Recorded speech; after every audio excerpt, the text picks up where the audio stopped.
Deportasiya zamanı Qərbi Azərbaycanda, indiki Ermənistan ərazisində yaşayan soydaşlarımızın əksəriyyəti Türkiyəyə köç edib. Təkcə 1915-1920-ci illərdə 500 mindən çox soydaşımızın bura pənah gətirdiyi deyilir. Onlar əsasən Muş, Ərzurum və Qars vilayətlərinə köçüblər. Qars və Moskva müqavilələrindən sonra isə Sovet rejimində yaşamaq istəməyənlərin böyük bir qismi kütləvi şəkildə bura pənah gətirib.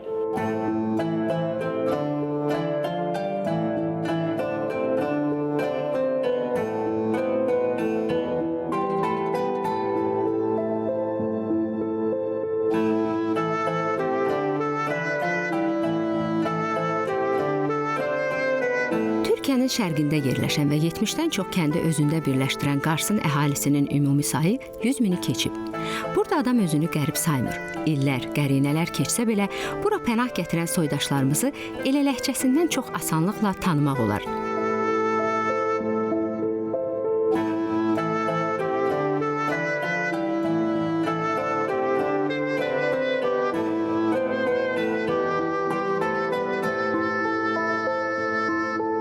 Təkcə yaşlılar deyil, gənclər də kökünün, soyunun hardan gəldiyini gözəl bilir.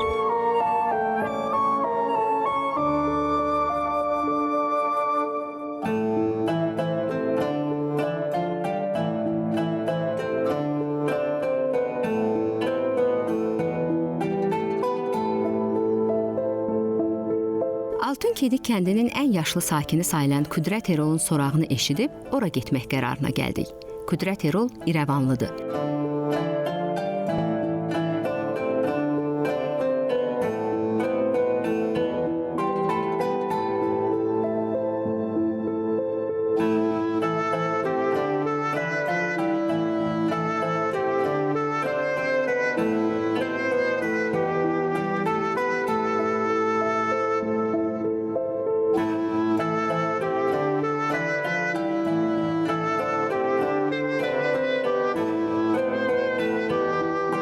(1923-cü ildə ermənilərin yurda basqını nəticəsində soydaşlarımız evlərini tərk etmək məcburiyyətində qalıblar. Atası, yaxınları öldürülüb. Təsadüf nəticəsində sağ qalan anası 3 yaşlı Qüdrət Erolu götürüb İrana, oradan da Türkiyəyə keçə bilib. Qüdrət Erol bu kənddə böyüyüb, elə burada da gəlin köçüb. Təxmini hesablasaq 105 yaşı var. Necəsiz? Nasılsınız?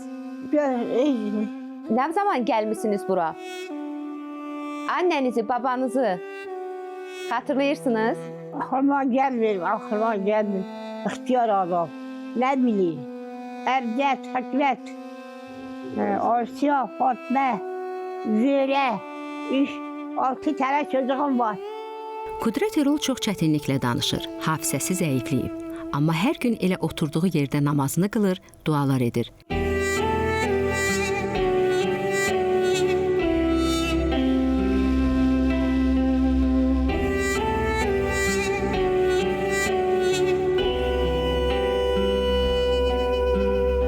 Oğlu Hikmet Erol anasına baxır.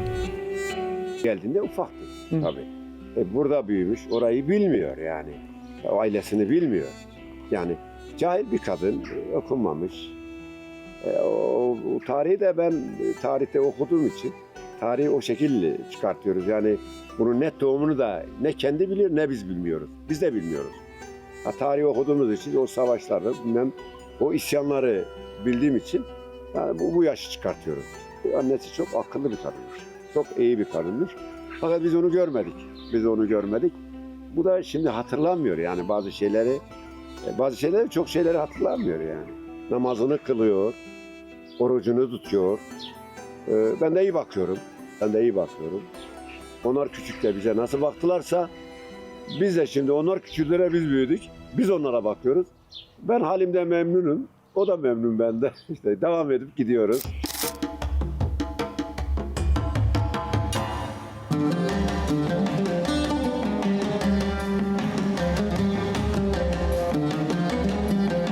Mehmet Ali Ülker'in ata-babaları Qərbi Azərbaycanın Ağbaba mahalının Güllübulaq kəndindəndir. 19-cu əsrin 70-ci illərində Qarsa gəliblər. Babalarının ömrü döyüşlərdə, mübarizədə keçib. Hətta 1877-1878-ci illər Osmanlı-Rus müharibəsində də iştirak ediblər. Çok büyük kıyımlar olmuş, çok insanlar ölmüş, çok yerler terk edilmiş. Mesela en büyük bizim orada gelenlerden birisi Aşık Aziz diye birisi var. Bu Aşık Aziz orayı kısaca şöyle anlatır. Kaleler, kuleler, demdem hanalar değil. Yeşil başlı sonalar kaldı. Hoş minareler, medreseler, hanlar deyir. Ağ, suvaqlı otaqlar qaldı deyir. Yəni böyle tabii daha möhtəbər o anladır. Ben aklımda kalanları söylüyorum şimdi. Dədələriniz, babanız heç deyirdimi ki, o bura gələndən sonra mən o yerlərə getmək istəyərəm. O yerləri görmək istəyərəm. Demez mi? Dedem, Sizə nələri mesela danışarlar? benim babamın dayıları Güllübulaq tərəfində kaldığı için çok aradık ama biz bulamadık birisini. Benim kardeşim bir tanesini bulmuş şimdi Azerbaycan'da. Ama o da bizim amcamız oğullarından gelen nenesi oluyor. Ama tabii nenesi hayatını kaybetmiş ama o nenesinin kızı da onun şimdi yani onun nenesi yani. Orada şimdi yaşıyor, onunla irtibat halindayız. Ama Rabbim izin verirse bir gün inşallah o tarafa gideriz. Deyir, hər gedişin bir dönüşü var. Aynen. Getsəniz o yerlərə, nələr edərsiniz? Necə görürsünüz? Çok oraya gittiğimiz zaman işte dedelerimizin yeri olduğu için yani çok sevinç duyarız yani orayı görüp bir ziyaret etmek isteriz yani. Çünkü sonuçta atalarımız o taraflardan gelmiş. Güllübulaqdan gelmiş. Benim dedelerim Eşterek'ten gelmedir. Siz həm də Ağbaba nəslindən. Tabii ağa baba neslinden. Baba tarafım Eşterek tarafından, ana tarafım da yani babamın ana tarafı da Güllübulaq'ta. Toylarda Ağbaba yallısını oynayırsınız. Oynamaz mıyız? Bizim vazgeçilmezidir ağa baba yallılar.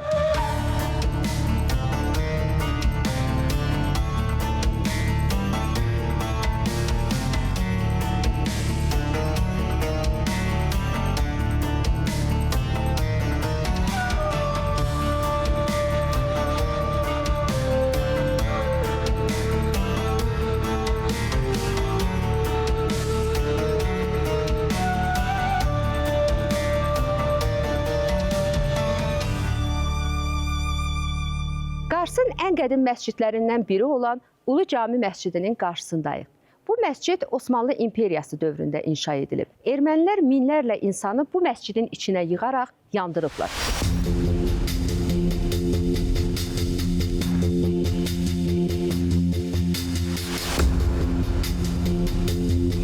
Qərbi Azərbaycandan olan soydaşlarımız erməni fitnəkarlarının əlindən qaçaraq Qarsa üst tutsalar da, burada da həyat onları sakit qarşılamayıb.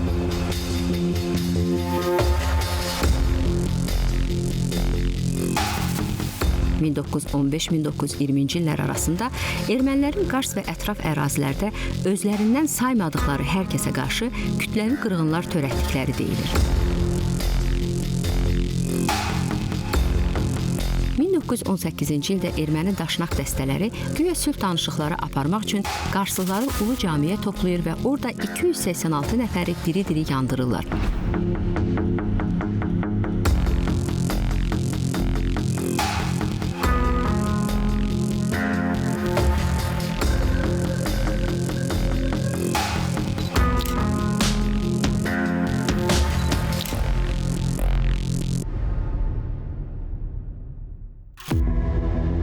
Cumhur Aslanın ata-babaları İrəvanın Əkərək kəndindəndir. 1920-ci illərdə məqsədli şəkildə Rusiyadan, İrandan, Türkiyədən olan erməniləri Əkərək və digər kəndlərə yerləşdirirlər. Bununla da Azərbaycanlılara qarşı zülm başlayır. Ermənilər gecələr evlərə basqın edir, gündüzlər soydaşlarımıza küçələrdə rahat gəzməyə imkan vermirlər. Çıxan günü soruşmaq istəyirəm. Yəni nə öz əşyalarını da Əşya almayıblar. Elə oğul uşağı omuzlarına, göğüslerini alıp yalnaya kaçıp geldiler.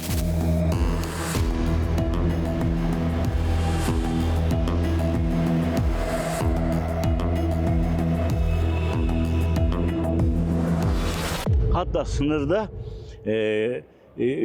dedem anladı, kardeşiyle bacısını sınırda Rus askerleri vurur, elə orada kalır. Her zaman sınıra gider ağlayırdı. Dedi ki 50 metre ileride dedi bacımla kardeşim öldü. Bəs onları ölən vaxtı bastıra biliblər yoxsa elə? Bastıramıyor, Rus tarafında kalır. Bəs babanız danışıb yəqin xatirələrdən, dolanışdıqları necə olubdu? Yaşayışları necə olubdu? Yaşayışlar bağla, bağça ilə olubdu. Köylüymüşlər. Ekir pişirmişler. Onlarla uğraşmışlar. Ama oraya Ruslar, Ermenileri doldurduktan sonra artık bunların köyüne de getirip yerleşenler bunlara zahmet verirler. Gece gündüz gülleleyen de mecbur kalıp kaçıp gelirler buraya. Ben 3. kuşak Azeriyim. Kızım 4. kuşak Azeri'di. Azerbaycan dilini, Azerbaycan örf adetini unutmaması için kızımı Azerbaycan Dili ve Edebiyatı bölümüne ver. Kızım şimdi orada okuyor. En büyük isteğim de kızımın o bölümde öğretim üyesi, bir doçent, bir profesör olması, öz dilimizce talebelere eğitim vermesini çok istiyorum. Qərbi Azərbaycandan gələn sözsüz ki, soydaşlarımız çoxdur burada. Onlarla əlaqələriniz necədir? Aynıdır, fark eden bir şey yoktu. Biz zaten oradan geldiğimizden bu yandı, öfümüzü, adetimizi, gelenlerimizi, göremelerimizi hiç unutmadık. Hep orada ne gördükse burada da aynısını yaparız. Dədəniz, babanız danışanda, o xatırlayanda o yerləri, çünki o ağlayırlar. Nə deyirlər? Deyirlər qayıtsa otur. Zaten onun için geldiler Kars'a. Dedim ki niye buraya geldiniz, yerleştiniz? Bir Ankara'ya, İstanbul'a, İzmir'e gitmediniz. Dedi ki umudumuz inşallah bir şeyler olur, geri kaydarız topraklarımıza. Onun için dedi Kars'a yerleştik dedi. Özümüz de sınıra yerleştik ki inşallah geri gideriz diye. Her zaman sınıra gidip oturup ağlıyorlar ki biz buraya ne zaman gideceğiz diye. Hiçbirine de nasip olmadı. Ağlıyor öldüler hepsi. Dədənizə, babanıza qismət olmadı, annənizə. Amma bugün bilirsiniz ki, Qərbi Azərbaycana qayıdışdan danışılır. Bəs siz necə bir övlad olaraq, məsələn, belə bir qismət olarsa sizə gedərsiniz? Gedərik. Hələ biz Azərbaycanlıyıq deyirik, Azəriyik deyirik yəni. Yani biz hiç bir defa oradan kopmadık ki. Çünkü atam, anam, dedem hep eriyor getirdi. Biz de uşağımızı eriyor getiririk. Və sizin oradakı köydən olan adamlar var burada? Yoktu. Birkaç tane vardı, onları Ankara, İstanbul'a gittiler. Kimse kalmadı. Eşekten kimse yoktu. Yani Gümrü'den falan çok var. İlk gedib görmək istədiyiniz yer, neyinirsiniz? Vallahi ben bir sefer gitmek istedim Tiflis'teydim. Ermenistan'a gitmek istedim. Pasaportum yeşil diye içeri koymadılar. Dedim gidin torpaklarımızı şey yapın. Dediler ki tercih ajanısın dediler, sokmadılar içeriye. Yani hele bir riski gözünüze aldınız. Tabii riski bile göz önüne aldım. Gitmek istedim. Çok güzel de Türkçe konuşuyordu Ermeni. Sordum nerelisin dedi. Dedi ki dedem Malatya Ermenisiyiz dedi. Dedem bana öğretti. Ben de çocuklarıma öğrettim. Hepimiz dedi çok güzel Ermenice, Türkçe biliyoruz dediler. Beni şeyden içeri sokmadılar, sınırdan içeriye. Almadılar. 7 arkadaş gittik. 6'sını tamam dediler. Bana dediler yeşil pasaportum var. Tercih ajanısın olmadılar.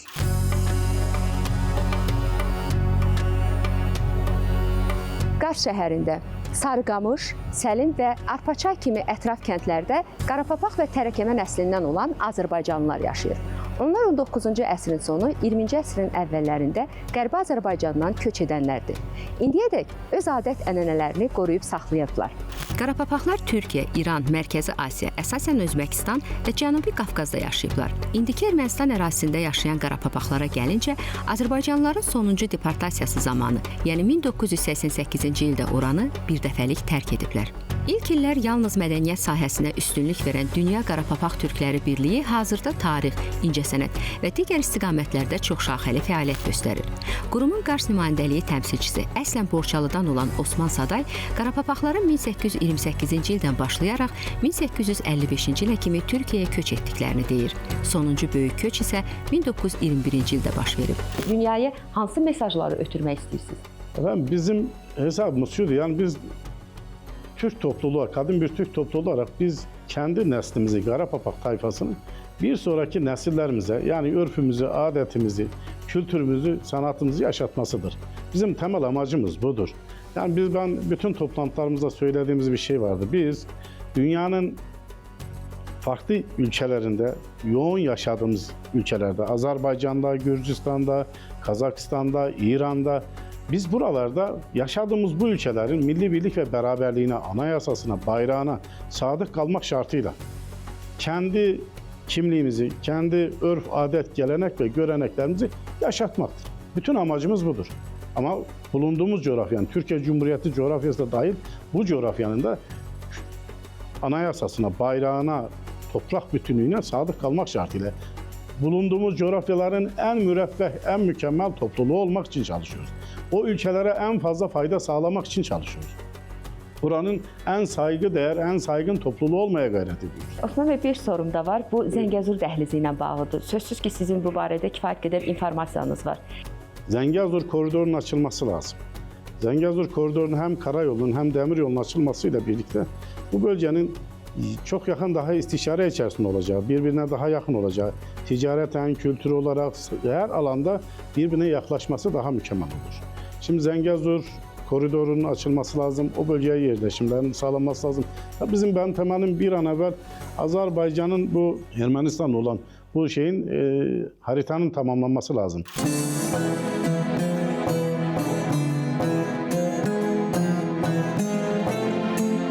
...1961-ci ildə Qarsın Akyaka kəndində doğulan Aşıq Ənsər Şahbazoğlunun soykökü Qərbi Azərbaycanın Ağbaba mahalının Sel dağı kəndinə gedib çıxır. Qarapapaq tayfasındandır. 40 ildir Qars şəhərində yaşayır. Amma əksər qohumları, yaxınları bugün də Akyaka kəndindədir. Atası Veysəl Şahbazoğlu Qarsın sayılıb seçilən ustad aşıqlarından olub. Ənsər Şahbazoğlu atasının yolunu davam etdirir. Şahbazlı sülalesi derler bize. Şahbazlı niye Şahbazoğlu'ya dönüşmüş? Büyük dedemizin ismi oradayken iyi yere temas ettin. Oradayken büyük dedemizin ismi Şahbaz. Soy ismi kanunu geldiği zaman o zaman Deniz soy ismini veriyorlar bize. Deniz. Deniz'den sonra niye Şahbazoğlu? Babam Aşık Veysel Şahbazoğlu 1947 yılından itibaren Alman-Rus Savaşı'ndan sonra aşıklığa başladığından itibaren Şahbazoğlu mahlasını kullanıyor. Şahbaz dede, Şahbazoğlu. Ondan sonra da bize nasihatta bulundu. Dedi oğlum benim size nasihatım, ben resmi kayıtlara geçiremedim ama Şahbazoğlu ismini duyurdum. Belgelere falan, aşıklar festivallerinde vesaire. Benden size nasihat dedi, Şahbazoğlu mahlasını resmi olarak hüviyetini alın dedi. Biz de iki kardeş, iki ablamız var. İki erkek kardeş olarak Türkiye Cumhuriyeti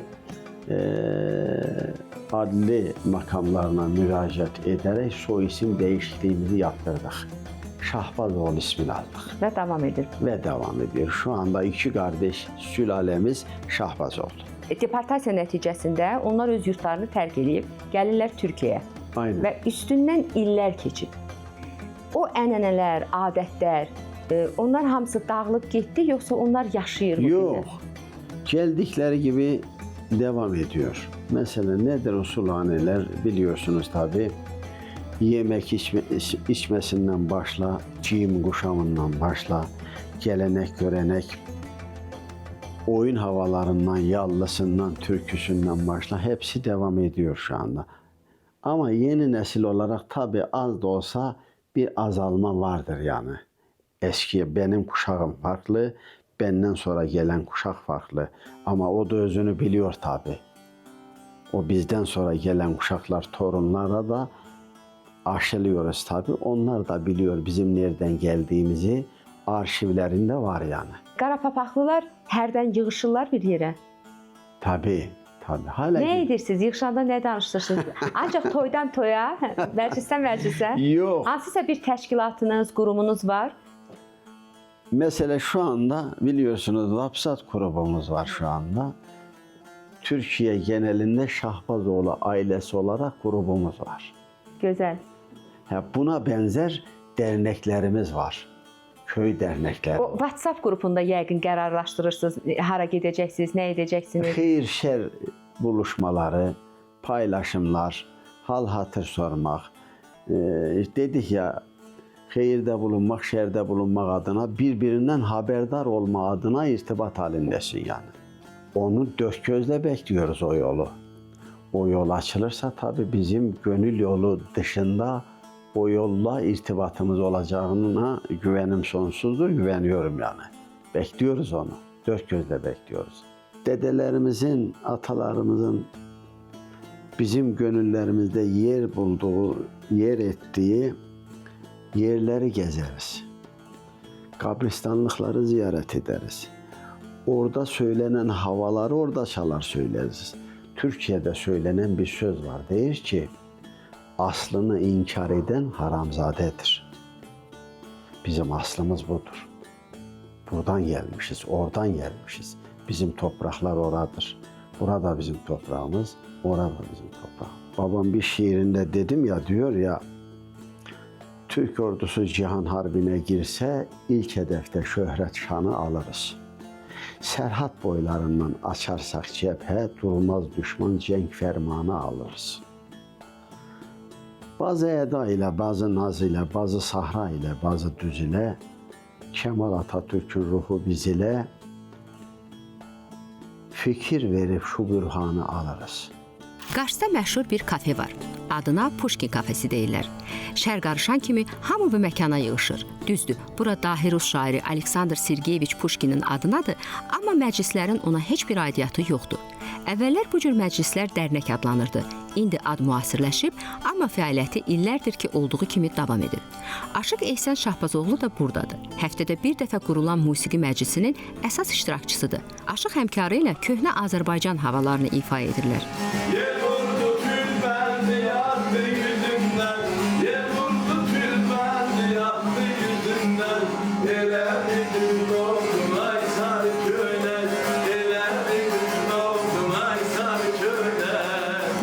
Qafqazlıların məclisi deyilir. Azərbaycan musiqiləri, rəqsləri, oyunları hamısı burada. Bax, mədəniyyətin, keçmişin qürbətdə yaşaması budur.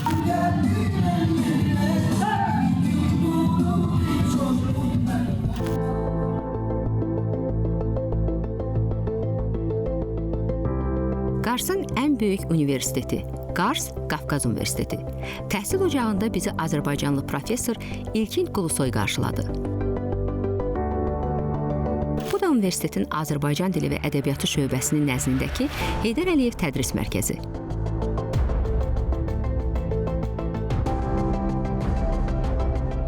...2008-ci ildən fəaliyyət göstərən mərkəzin zəngin kitabxanası var.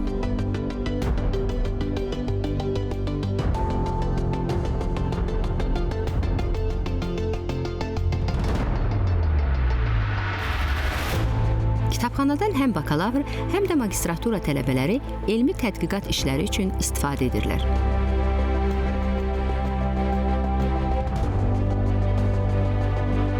Hər il müxtəlif Azərbaycanla bağlı müxtəlif tədbirlər həyata keçirilir. Burada Novruz bayramı olsun, başqa dövlət bayramları, dövlət tədbirləri olsun, eyni zamanda Azərbaycanda 20 yanvar, Xocalı qətliamı. Bu Heydər Əliyev Tədris Mərkəzində biz bunu hər il düzənli şəkildə həyata keçiririk. Sadəcə bizim tələbələrimiz deyil, eyni zamanda Qarsda yaşayan və təhsil alan digər tələbələr də və qarslı insanlar da bu tədbirə qoşula bilirlər və Qərbi Azərbaycanla bağlı olduğu üçün Qərbi Azərbaycanla da bağlı bizim tədbirlərimiz həyata keçirilir və Qarsda yaşayan insanların bildiyiniz kimi bir qismi Qərbi Azərbaycandan, bir qismi Gürcüstandan gələn insanlardır ki, biz də bunlarla hər zaman sürəkli bir əlaqə içindəyik və tədbirlərimizə də bunları dəvət edirik. Qərbi Azərbaycanla bağlı olan bütün bu prosesləri biz də təqib edirik və dəstəkləyirik. Və biz də inanırıq ki, bu gün o qədim türk yurdundan çıxmaq zorunda qalan insanlarımız öz vətənlərinə dönəcəklər. Hətta Qarsdakı Qərbi Azərbaycandan gələn insanlar da inanırlar ki, bir gün öz dədə və baba torpaqlarına geri qayıdacaqlar. Və biz də bütün tədbirlərdə də bunu dilə gətiririk və buna da inancımız tamdır. Qarşımızdan, biraz bizdən uzaqda qatar keçir. Bu Bakı-Tbilisi-Qars dəmir yolu xəttinin Qarsdan keçən qatarıdır. 2017-ci ildən fəaliyyətə başlayan layihə Avropanı Asiya ilə birləşdirən ən qısa və etibarlı yoldur. Bu dəhliz həmçinin Çin-Avropa yük daşımalarında alternativ ipək yolu rolunu oynayır. Zəngəzur dəhlizinin reallaşması isə bu dəmir yolu xətti ilə birləşmək deməkdir. Və bütün bunların nəticəsində daha geniş regional nəqliyyat şəbəkəsi formalaşacaq.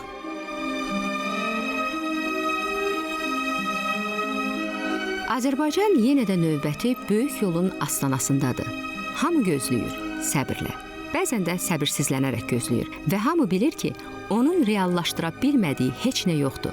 Nəyi, necə, nə vaxt etmək lazımdır, o hamıdan yaxşı bilir.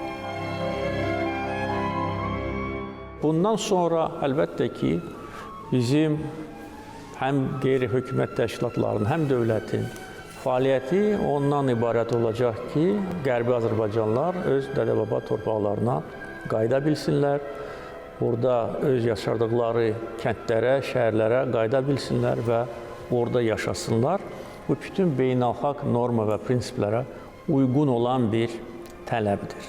Və bunu tələb etmək yenə də hər hansı bir ərazi iddiada olmaq tamamilə demək deyil.